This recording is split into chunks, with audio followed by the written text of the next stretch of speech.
In this video, I will show you how you can turn off the restrictions on your iPad for Roblox. If you want to turn off the restrictions from your iPad so you could play Roblox, and before we start, you will need the password of the parental controls to do so.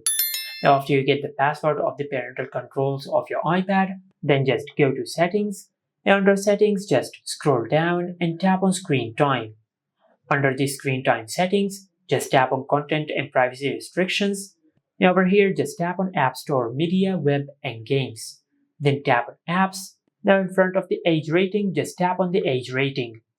Now instead of 4 or 9, just select 13 plus, because you need to be 13 plus to play Roblox.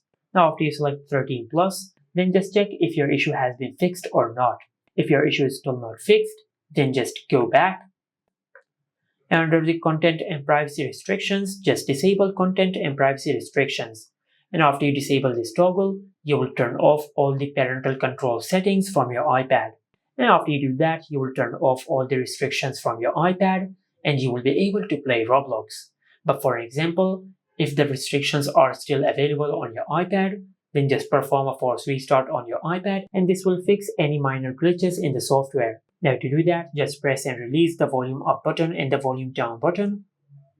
Then quickly press and hold the side button on your iPad until the screen goes black and the Apple logo appears on the screen. Once you see the Apple logo on the screen, just release the side button. And this is how you can turn off the restrictions on your iPad for Roblox. Make sure to like, comment, and subscribe. Thank you for watching.